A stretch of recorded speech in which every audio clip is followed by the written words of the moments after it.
Assalamualaikum warahmatullahi wabarakatuh. Anak-anakku, semoga kita senantiasa dalam keadaan sehat selalu.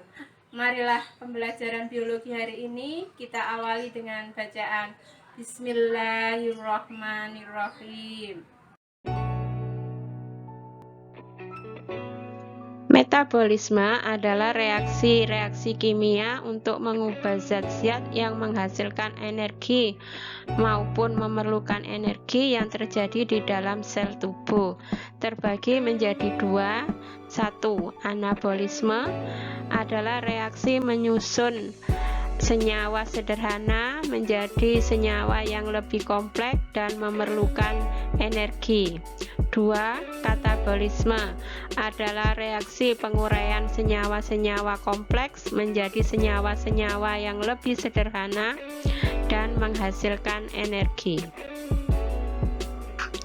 Metabolisme dibagi menjadi dua, anabolisme dan katabolisme.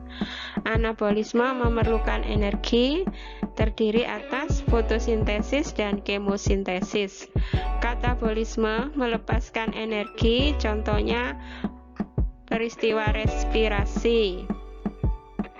Prosesnya terdiri atas glikolisis, Daur-Krebs, dan transport elektron. Respirasi terdiri atas respirasi aerob dan anaerob. Struktur enzim. Enzim terdiri atas apoenzim dan haloenzim. Apoenzim tersusun atas protein. Haloenzim tersusun atas protein dan non-protein. Non-protein terdiri atas prostetik dan koenzim. Enzim adalah senyawa protein yang diproduksi oleh sel-sel makhluk hidup dan berfungsi sebagai biokatalisator. Dibagi menjadi dua, enzim intraseluler dan enzim ekstraseluler. Sifat-sifat enzim. 1. Menggumpal jika dipanaskan. 2. Bekerja secara spesifik. 3. Berfungsi sebagai katalis. 4. Dapat digunakan berulang kali karena tidak ikut bereaksi. 5. Diperlukan dalam jumlah sedikit.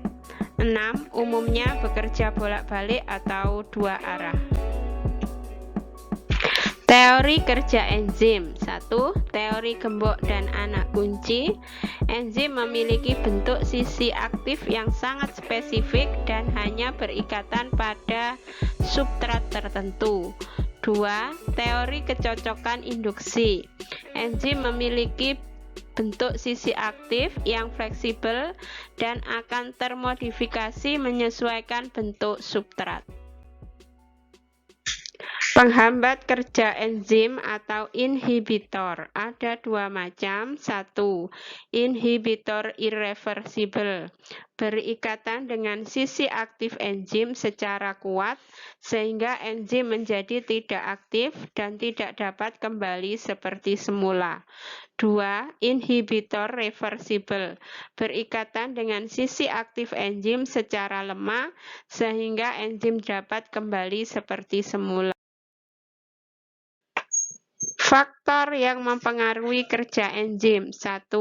Konsentrasi substrat. 2. pH. 3. Suhu. 4. Aktivator. Dan 5. Inhibitor.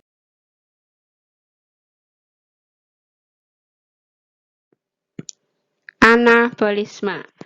Fotosintesis adalah reaksi penyusunan senyawa-senyawa sederhana menjadi senyawa kompleks organik dengan menggunakan energi cahaya matahari.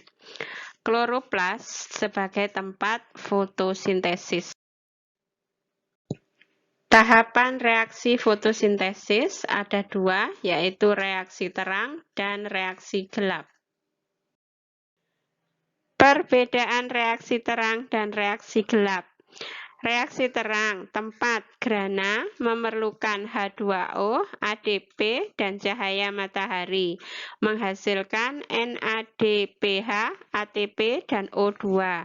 Reaksi gelap tempat stroma memerlukan CO2, ATP, dan NADPH, menghasilkan gliseraldehida 3 fosfat, ADP, dan NADP+.